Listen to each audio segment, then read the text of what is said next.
Boa noite a todos. Que o Senhor nos abençoe e nos fortaleça uma vez mais.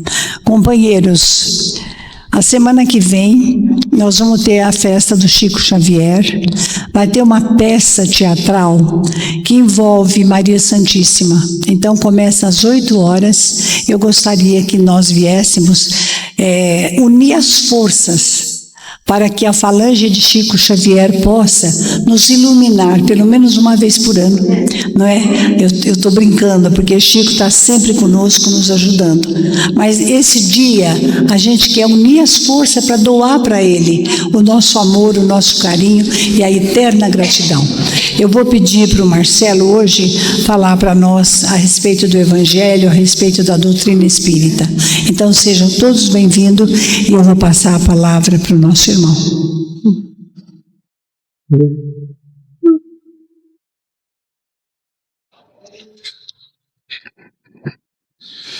Gente, boa noite a todos, viu?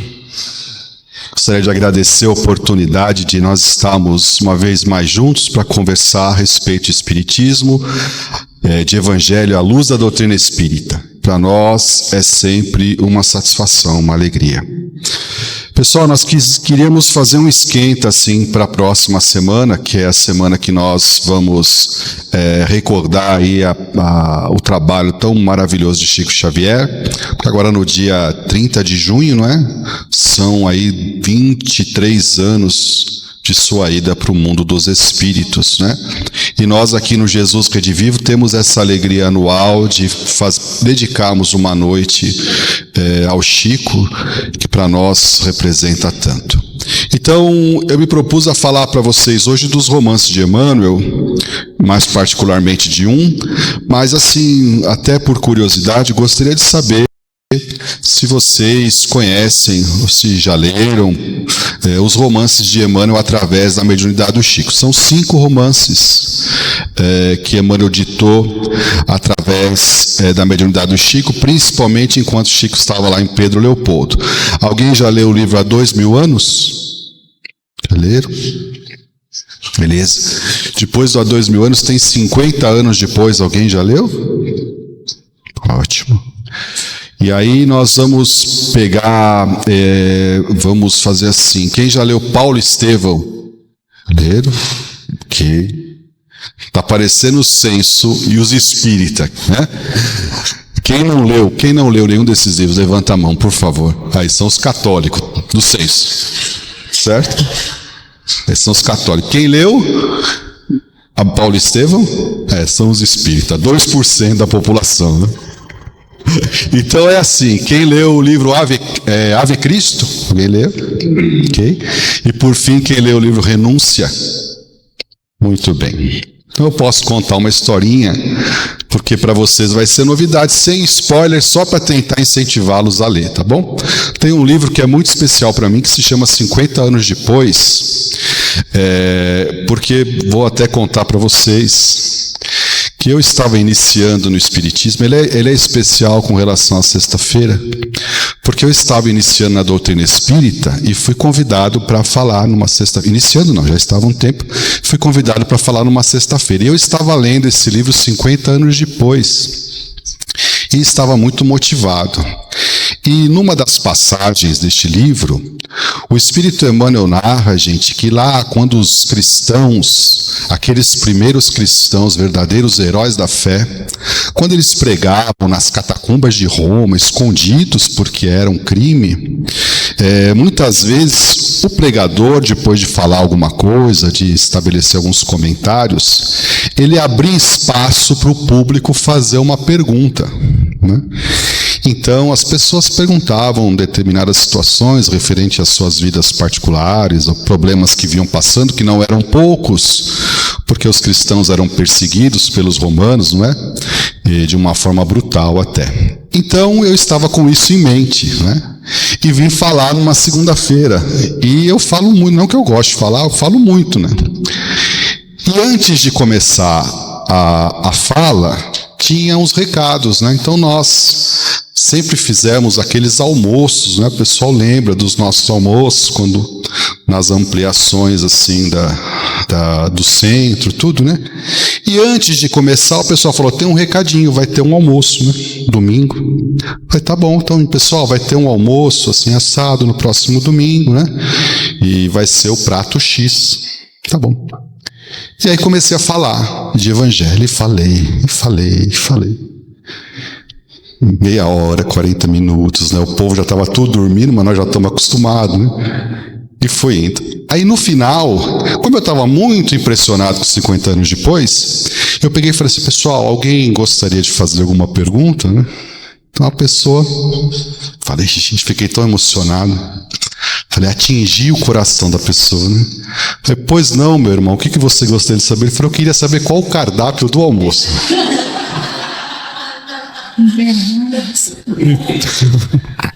Então, Isabel, eu pensei assim, acho que eu não fui bem, mas de toda forma, o cardápio, eu acho que é uma feijoada, tá bom, eu vou comprar o convite. Mas o livro 50 anos depois, gente, é um livro muito especial, porque Emmanuel faz uma regressão de memória, buscando as suas existências anteriores. E ele começa essa regressão, e começa a narrar essa regressão de memória através do Chico, no livro Há 2000 anos. O livro Há 2000 anos, gente, se passa justamente na época em que nosso Senhor Jesus Cristo estava entre nós. E Emmanuel, neste tempo, neste período, ele envergava, não é, a veste física de um senador romano. Ele se chamava Públio Lentulus. Umas pessoas falam Públio Lentulus. E ele era um senador de Roma. E ali ele teve oportunidade, por uma série de circunstâncias, acabou parando na Galileia, e aí eu não vou dar spoiler do livro para vocês. O senador Públio vai desencarnar, vai falecer naquela situação trágica do vulcão lá em Pompeia, né, da erupção do Vesúvio. Ele desencarna nessas condições. Não vou dar spoiler, vocês não leram, e aí vocês vão lá se tiver curiosidade. Já o livro 50 anos depois, como o próprio nome narra, vai trazer a história de Emmanuel, agora envergando a veste de um escravo. Ele volta na existência posterior com o nome de Nestório. E ele já volta como escravo e como cristão. Ele já se convertera ao cristianismo. E é este Nestório que eu contava para vocês, que fazia as preleções já na catacumba, era um espírito muito culto, que ele impressionava muito os senhores dele, né, os senhores romanos pela sua cultura, que ele já trazia embutido no seu espírito milenar. Né? Então é uma história muito linda, mas a personagem central dos 50 anos depois não é o nosso Nestório. É um espírito, gente, iluminado, que Emmanuel nos coloca como padrão de santificação. Ela se chama Célia Lúcius. Quando a gente estava se preparando para falar para os nossos amigos, aí as coisas parecem que são meio fora assim, mas depois a gente vai juntando e as coisas acabam fazendo um certo sentido. Vocês sabem que existe um senhor que era muito próximo do Chico, que morava na cidade de Campos, que ele se chamava Clóvis Tavares. Era muito amigo de Chico Xavier, um estudioso da doutrina espírita. E ele, fazendo algumas pesquisas, ele identificou que haviam alguns traços de concordância da vida de Célia Lúcius com a vida de uma santa católica. O Espírito Emmanuel, lá no prefácio do livro, ele fala que o catolicismo guardou as tradições de Célia mesmo, com algumas informações meio que alteradas, mas o professor Clóvis fez a pesquisa e apresentou uma tese que virou livro, de que Célia Lúcius, lá do livro 50 anos depois, é a mesma Santa Marina da Igreja Católica, Santa Marina Virgem. Porque é uma história muito linda, gente, que a gente vai dar só umas pinceladas para vocês. Nascida numa família romana, O pai era alguém muito bem posicionado na sociedade, mas ela desde cedo apresentava um coração totalmente diferente daquelas pessoas com as quais ela convivia. Ela já destoava. O único mais ou menos que a compreendia era o avôzinho chamado Cinéio Lúcius. Mas o restante da família estava muito aquém da Célia, espiritualmente falando. No entanto, gente, e aí nós começamos a falar de vida diária. Apesar de um espírito evoluído, a gente sempre observa que esses seres procuram, dentro do possível, amenizar um pouco a luz que eles já são possuidores, para poder conviver. Então, desde muito mocinha, já se vê Célia, quando a gente vai lá fazer a leitura, aceitando muitas daquelas situações apenas para não desagradar o papai, para não desagradar a mamãe, com muito amor que ela devotava aos seus familiares. A irmã, que era um pouco deslumbrada, assim. Então, ela está sempre muito presente, procurando amortizar um pouco a sua luz. No entanto, uma série de circunstâncias ali que vão acontecer no livro, ela vai acabar tendo que sair de casa. Ela empreende uma viagem ali, que vocês vão ler quando tiverem oportunidade, com uma criancinha no colo, mediante algumas acusações muito graves, não é? Ela amava de coração muito aberto a um rapaz chamado Ciro, mas que não fazia parte do seu meio social, era um escândalo. Mas ela vai com esse nenezinho, e naquele tempo, gente, já estavam existindo alguns movimentos de cristãos que estavam se recolhendo, fugindo do mundo, para viver em determinados locais, que ainda não eram os mosteiros, os conventos, nada disso. Mas algumas pessoas, inclusive cristãos de um pouquinho mais de dinheiro, começaram a se unir, não é? Para ficarem no lugar ali só orando, porque tinham medo de se contaminar com a sujeira do mundo. E por uma série de circunstâncias, a nossa personagem vai acabar nesse local. No entanto, ela inaugura ali dentro um movimento de buscar aqueles menos felizes, as pessoas mais necessitadas, as pessoas carentes, e ela novamente vai destoar, porque ela entende Jesus como redivivo junto aos sofredores. Ela não entende cristianismo sem portas abertas a quem chora. Então, Célia, a gente vai ser um raio de luz, porque ela vai dar um testemunho que nos interessa bastante, porque é um testemunho de renúncia dentro de casa.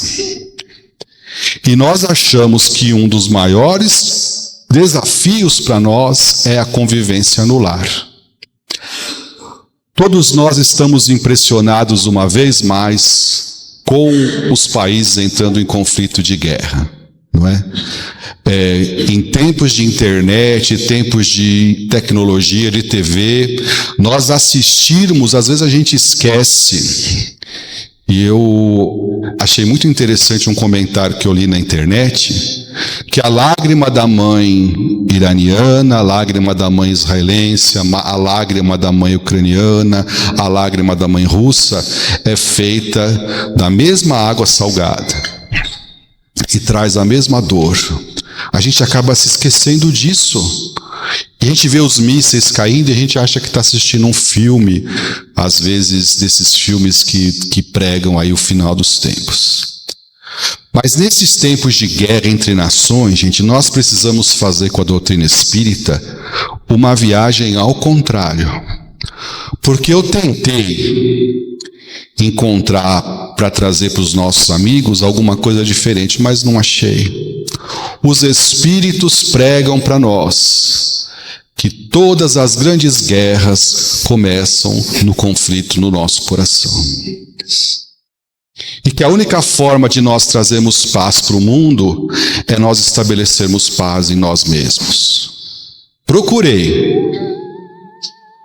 Mas a palavra dos benfeitores é a seguinte: enquanto o homem não se redimir, as comunidades não vão se redimir, os países não se redimirão.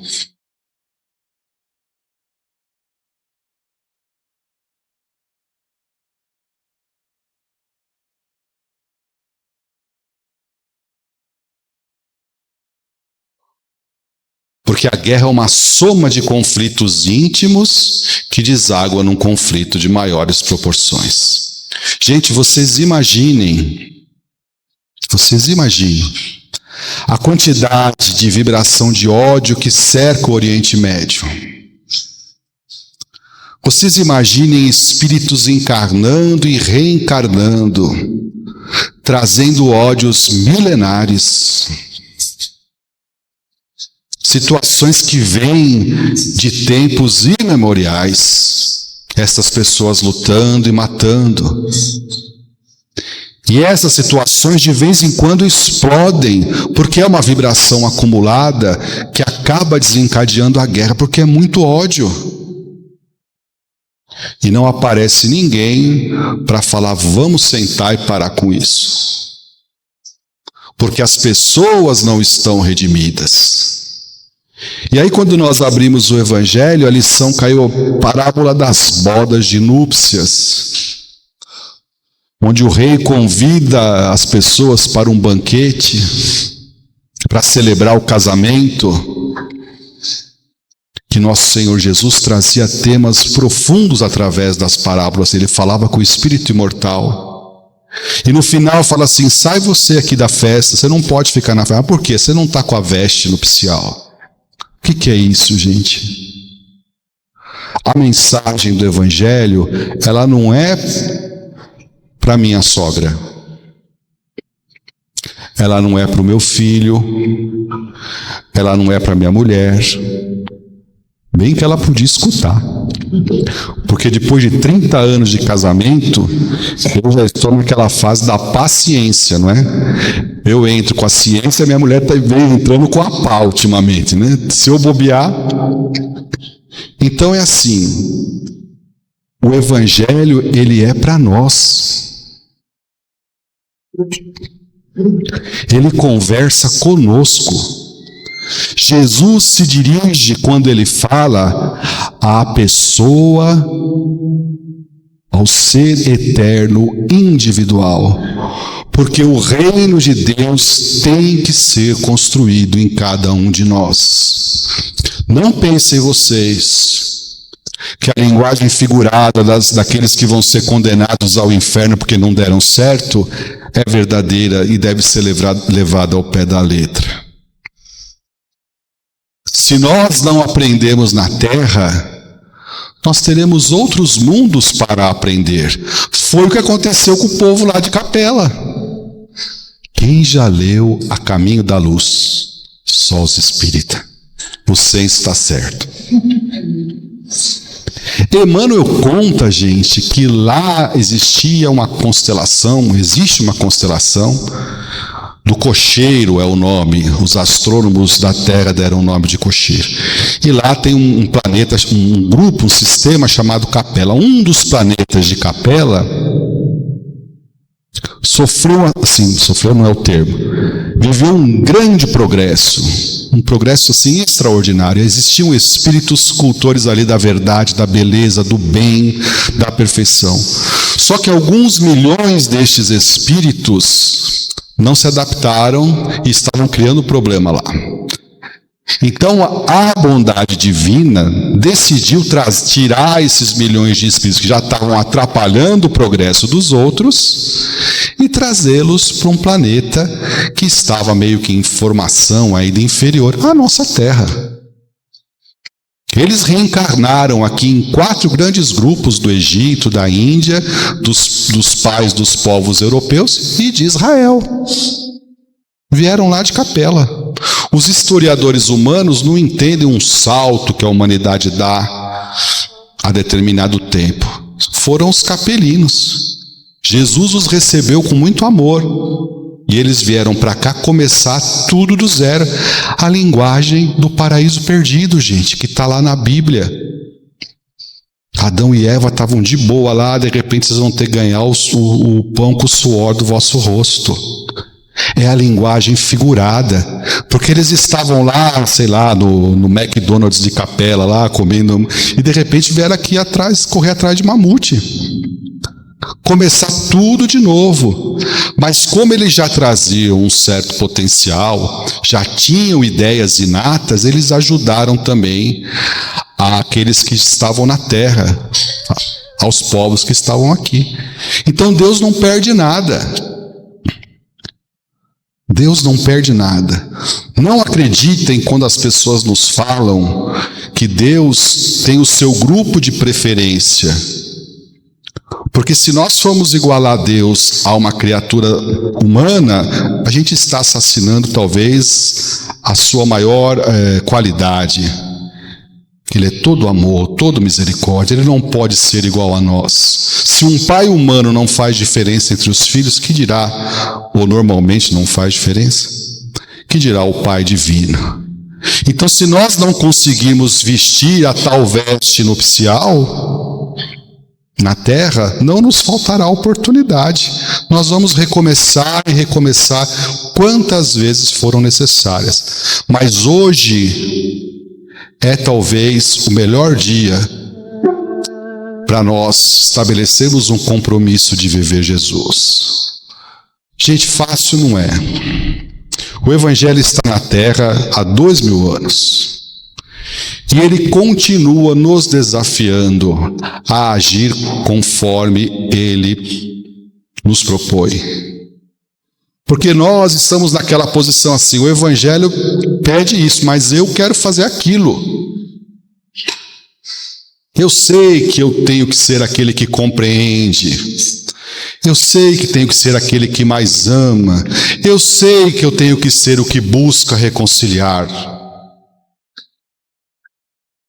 Mas às vezes também não tenho força, tenho meus limites.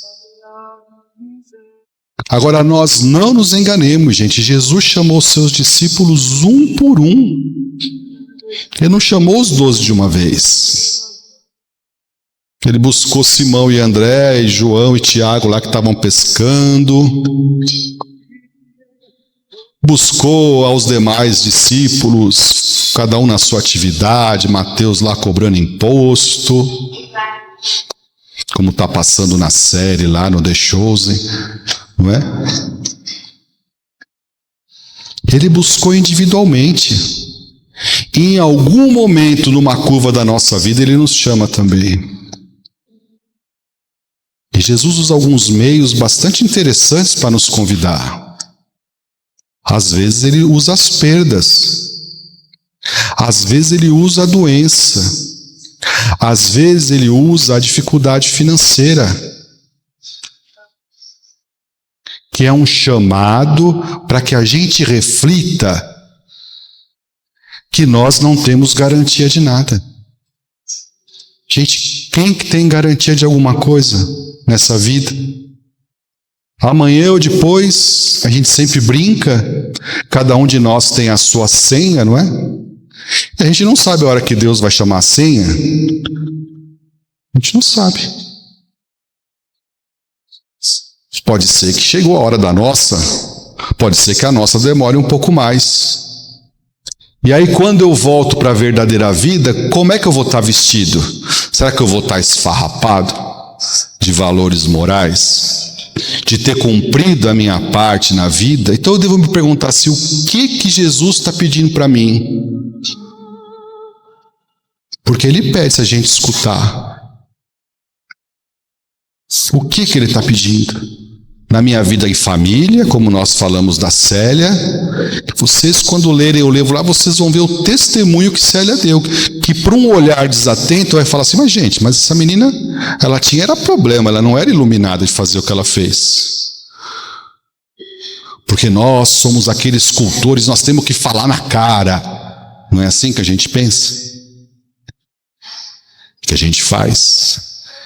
E quando nós vemos o segredo que ela guardou no coração por tantos anos, você fala assim, gente, para preservar a mãe e o pai. Eu pergunto para os nossos amigos, nós temos amor no coração suficiente para preservar alguém que a gente ama? Será? Porque nós estamos sempre pedindo. Nós vemos as religiões ditas evangélicas, protestantes, o pessoal crescendo muito. E eu não vejo realmente, não tenho dificuldade em entender isso. Porque você vai na casa espírita, a pessoa vai pregar assim para você: olha, nós precisamos mudar, nós precisamos nos tornar pessoas melhores, a gente precisa dignificar a vida, você precisa correr atrás do pão, precisa trabalhar para... E aí ela vai numa igreja assim diferente, ela vai ouvir que unicamente basta ela se converter e pagar a sua taxa mensal, que Deus vai estar obrigado a sustentar a vida e lhe dar saúde, vida financeira plena, sucesso. É lógico que a pessoa vai acabar optando pela segunda igreja aí. Mas eu pergunto para vocês, e é uma reflexão que nós temos que fazer como espíritas: o que a religião tem feito por mim? Para que eu busco a religião? Porque dizia Allan Kardec, gente, que a melhor religião é aquela que faz melhores pessoas, é aquela que produz melhores pessoas. Então, para que nós estamos buscando? Será que nós ainda estamos viciados naquela atitude de muitas vezes subornar a Deus? Eu estou vindo aqui, você me ajuda dali. Ou será que nós entendemos a finalidade principal da religião, que é fazer de nós pessoas melhores, aonde quer que a gente esteja? Aonde quer que a gente transite? Será que eu estou entendendo o apelo de Deus através do sofrimento?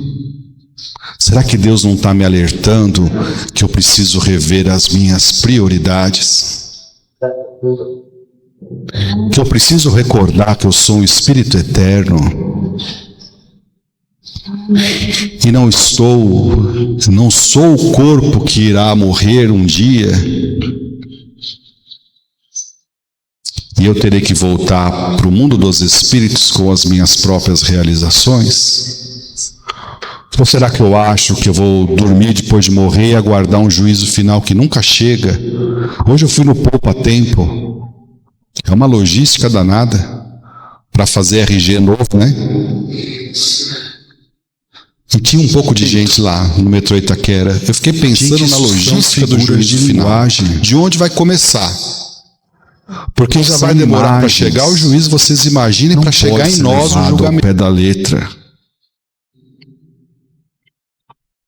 No mundo espiritual existem inúmeros espíritos que ficam dormindo. E aí os mentores vão acordar e eles falam: não me acorda que eu estou esperando o juízo. Não me chama não. Não, meu irmão, o juízo é a tua consciência. Não, eu vou esperar. Nós precisamos acordar para a vida, nós precisamos despertar. Porque a coisa é séria, gente. As pessoas nos perguntam assim: será? Estou acabando, cadê o Valdir? Tá bom já, Isabel? Meia hora? Tá bom, né? As pessoas nos perguntam assim: será que agora o mundo vai acabar? Será que agora é a guerra nuclear? O que os espíritas pensam da guerra nuclear? Gente, o dedo que está atrás do botão é o dedo de um humano. A gente pode esperar tudo. Não podemos? Só sabemos que isso vai atrasar novamente a nossa caminhada. Quanto tempo? Quanto tempo? Então, gente, uma pessoa que se converte ao amor do Cristo, ela, dizia Gandhi, ela neutraliza o ódio de milhões. Nós vamos celebrar o nosso Chico a semana que vem. Vejam como Chico contagiou as pessoas com o perfume do Evangelho vivido. Quanta gente que ele conseguiu influenciar. É lógico que é um espírito de outra estatura, mas nós pensamos assim: a gente às vezes não tem paciência nem de conviver com os mais íntimos, com os mais próximos. Nós temos dificuldade. Nós queremos ser servidos, ser atendidos. Nós pensamos que o mundo gira em torno de nós. E numa época em que os relacionamentos são tão frágeis, gente, multiplicam-se a infelicidade, as pessoas solitárias, as pessoas vivendo de ilusão, que têm milhares de amigos virtuais, mas que não conhecem nenhum pessoalmente. e nós não estabelecemos mais laços duradouros para a nossa vida. Laços fraternos, fortes, que possam sobreviver aos problemas, porque às vezes as amizades não conseguem vencer os problemas, enquanto tudo está bom. Então, gente, recordando Célia, porque depois que nós falamos tudo isso, eu vi que lá em Campos, lá no Rio de Janeiro, o pessoal lá da escola Jesus Cristo, lá, que era ligado ao coração do Chico, todo dia 18 de junho eles comemoram o dia de Célia, porque é o dia de Santa Marina, né? Então eu falei, bacana comentar com os nossos amigos e divulgar o livro 50 anos depois, porque para ler 50 anos depois a pessoa vai ter que ler o 2000 anos antes.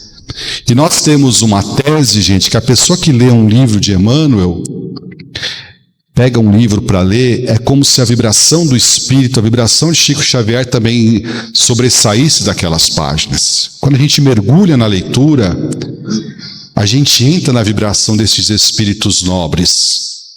Isso alimenta a nossa alma. Isso nos dá força para seguir adiante. Então, não vamos perguntar para ninguém se ninguém tem pergunta, mas se uma pessoa de repente decidisse a ler o livro, para a gente tá bom, o trabalho está feito. Porque quem busca tem que achar, dizia Jesus. E nós precisamos nos fortalecer, porque nós chegamos num momento crucial da história da humanidade, gente. A Terra precisa transitar. A Terra precisa passar pela fase que passou Capela, que nós contamos para vocês. Não dá para ficar mais assim, gente, não dá. Não dá. A gente bateu no fundo do poço e estamos cavando, né? A Terra precisa transitar. O mundo precisa se tornar um mundo de regeneração. E é da vontade de Deus, não adianta. E aqueles que não se adequarem seguirão seu caminho. Nós precisamos nos candidatar a viver nesse mundo novo, nessa Jerusalém celeste, neste planeta novo, nesse reino de Deus, nesse paraíso de que falam todas as Escrituras. A gente tem condições. Porque se hoje, uma sexta-feira, emenda de feriado, nós nos propusermos a vir ouvir o Evangelho, é porque alguma coisa em nós já despertou. Algo em mim já tem sede do Cristo. Então nós somos candidatos a sermos missionários da nossa vida. Chico foi o missionário do Brasil, nós podemos ser missionários da nossa vida. Na família, no trabalho com aquele colega que você às vezes não suporta, na sociedade, num país que precisa de pessoas que deem um passo rumo ao equilíbrio. Nós precisamos nos moralizar. Então, gente, o Evangelho nos desafia. E a nossa proposta como espíritas é sempre essa. É de nós podermos nos transformar nós mesmos, que é a única coisa que a gente consegue fazer. Os outros, cada um no seu tempo. Mas eu, hoje, como convidado de Jesus, eu posso dar início a uma vida nova. Porque isso é o verdadeiro batismo. É quando a pessoa sente no coração, eu quero viver diferente, eu quero ser outra pessoa. Eu não quero mais a vida que eu tinha. Eu quero ser novo em Jesus. Muito obrigado pela atenção, que Deus nos abençoe a todos. Nós agradecemos a todos vocês, viu, pela paciência, pelo carinho, e até uma próxima, se Deus quiser.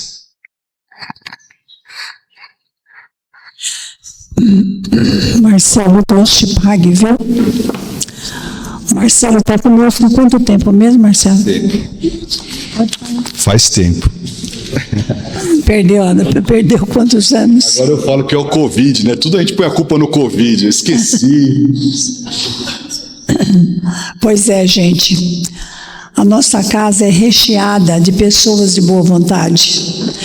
Eu estava olhando aqui, tranquila, de vez em quando olhando o que o Valdir colocou, para que a mesa possa discorrer alguma coisa a respeito da candeia sob o alqueire.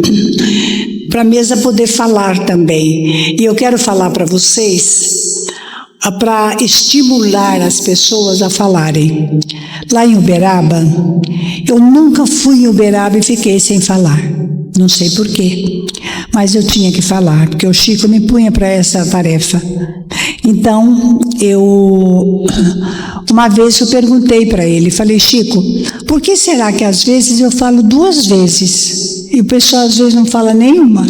Ele falou, pois é, Isabel, tem uma classe de espírito, vamos dizer, uma camada de espírito que entende o que você fala, mas não entende, ou tem outra camada que não entende. Então as pessoas, quando são convidadas a sentar na mesa para poder explanar o Evangelho, ela tem a função dela, porque tem espíritos que vai entender exatamente o que a Rosana vai falar, o que a nossa irmãzinha aqui vai falar. Então, nem que for para falar 5 minutos, que aliás, essa segunda parte é 5, no máximo 10 minutos, né, Valdir? Então, é preciso nós falarmos. Aí eu falei, mas Chico, tem vezes que eu falo 2 vezes. Ele falou, para você ver como você demora para explicar tudo, então tem que falar mais vezes, porque tem espírito que não entende o que você fala. E ficam, às vezes, meio cutucando um outro. Então, eu estou lembrando disso aqui na mesa com uma saudade imensa, porque hoje a Sônia Barsante era uma grande trabalhadora. Nossa, ela teve uma Covid muito forte também, sabe? Hoje ela faz aniversário. Então, pelejei muito para falar com ela, mas não deu, não consegui, porque eu perdi, acho que o telefone mudou, né? As coisas estão assim, então não consegui. Mas eu tô trazendo esse ensinamento da palavra. Gente, a palavra é de luz, é de Jesus, de Kardec, de Deus, não é? Não adianta nós chegarmos aqui e contar fatos nossos, mas é para falar do Evangelho. Então, graças a Deus, a nossa casa é recheada, porque nós temos companheiros que são tão simples, mas têm a alma tão iluminada que eu fico muito feliz. Não vou falar quem é, porque fica meio chato, não é? Mas tem companheiros que realmente eu tiro o chapéu, sabe? Não é você não, Marcelo. Vai dar bem. Não é brincadeira. Mas eu tinha, por exemplo, o Zé Carlos. José Carlos, hoje no mundo espiritual, eu acho interessante, porque quando o Marcelo vem de sexta-feira falar, eu sinto a irradiação do Zé Carlos. Então, eu sinto a irradiação dele, porque eles eram muito, muito amigos, não é, Marcelo? Tinha uma afinidade, tem até hoje, então facilita para ele chegar até aqui. Então, companheiros, eu acho que vocês todos têm o dom da palavra. Se vocês falam, é porque têm o dom da palavra. Então, por que não ler? Nós temos que aprender a ler para nós instruirmos a nossa própria alma. Porque na hora que, sabe, gente, quinta-feira nós fizemos, vamos dizer, meu cunhado fez a passagem dele, e quinta-feira foi o sepultamento. Eu peguei tanta lição que vocês não imaginam. Sabem por quê? A pessoa é boa, muito boa, mas não quer ler, não quer fazer oração, acha que religião é perda de tempo, é melhor ficar de casa, descansando e tudo. O meu cunhado era uma boa pessoa, mas é a mesma coisa a pessoa ser uma grande cozinheira. Nós vamos fazer assim um pudim, uma torta que vai apetecer a todo mundo. Essa é a pessoa que é boa, mas só que ele não vai saborear o que ele fez, porque ele não tem aqui dentro do coração as palavras de Jesus. E aí, na hora do desencarne, a pessoa fica um tanto, gente, perturbada, e não precisava, porque estava cheio de amigos espirituais, familiares em volta. Mas a pessoa entra em pânico. Por quê? Porque não preparou o coração para fazer um Pai Nosso. Agora, se compra um carro zero, vai correndo para Aparecida do Norte, benzer o carro, como se depois pudesse fechar os olhos, fazer tanta malabarismo aí no trânsito, não é? Com a falta de respeito com outros motoristas. Então, eu falo para vocês, estudem. 2 ensinamentos te dou: amai-vos, mas instruí-vos. Porque senão nós amamos, mas não estamos com estrutura. E aí é ruim, porque, gente, a pior coisa, a pior prova que eu acho na minha vida essa vida que eu tenho de estar com as pessoas, não é? Vocês podem ter certeza do que eu vou falar. A pior coisa é o médico chegar e falar assim: você está com os dias contados. Desculpa eu falar, mas você vai morrer, porque você não tem o câncer que está em você, ou qualquer outra doença, não tem cura, não tem jeito. Se você precisar fazer alguma coisa, antes de partir, faça agora.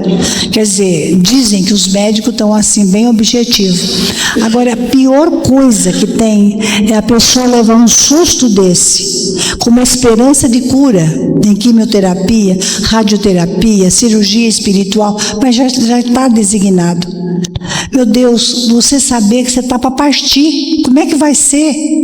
Além de deixar filhos, esposa e a família, a pessoa não consegue mentalizar Jesus, que é o segredo da vida. Quando forem fazer uma cirurgia, não digo, mas assim um exame, que o pessoal fala: ai meu Deus, eu saí de lá tonta. Não acha a coisa tão simples, tão maravilhosa? Na hora do exame, fecha os olhos, pensa nesse quadro. Não que vocês vão adorar um quadro ou uma escultura, mas é uma lembrança, é uma foto. Pense em Jesus, vocês nem percebem se tem contraste ou não tem contraste. Agora, o difícil é você saber: olha, está contado os dias. Diz para a esposa, para os filhos: quer despedir? Vem aqui agora. Quando chega lá, ele está falando ainda: por que vocês estão aqui? Mandou chamar para despedir de você. A pessoa não tem um preparo religioso, então aquilo vai deixando embaraçado tudo. Aí fala assim: agora eu quero reagir, mas não consegue. O que falta? Falta, sabe o que? A substância que Deus coloca em nosso coração. Então não pensam vocês que é perda de tempo ir numa casa espírita, que é perda de tempo não vir numa escola aonde está lembrando as coisas espirituais. Sabem, porque eu percebo que quando é assim uma coisa rápida que as pessoas querem, nossa, vem correndo. Mas quando a gente fala, precisa estudar. Hoje o Marcelo citou alguns livros. Então esses livros estimulam a gente a ser boa. Porque você vê que nem a Célia, a coragem dela de pegar uma criança para, vamos dizer, para manter a moral da mãe, que afinal a mãe não tinha culpa nenhuma, ficou até sem saber por que aquilo. Ela falou que a criança era dela. Mas o pai havia voltado de viagem e viu uma criança. E quem era essa criança? Pensou logo que era da esposa que havia traído. Mas Célia pegou e falou: é minha. Olha a renúncia. Aí fala assim: mas ela é tão jovem. Tá bom, é tão jovem, mas tem um espírito já maduro. Um espírito já envelhecido por outras encarnações. Então estudem, porque eu não sei a hora que o ladrão vai bater na minha porta. Diz Paulo de Tarso: o ladrão, gente, nada mais é do que a morte. Então que Deus nos abençoe e nos fortaleça.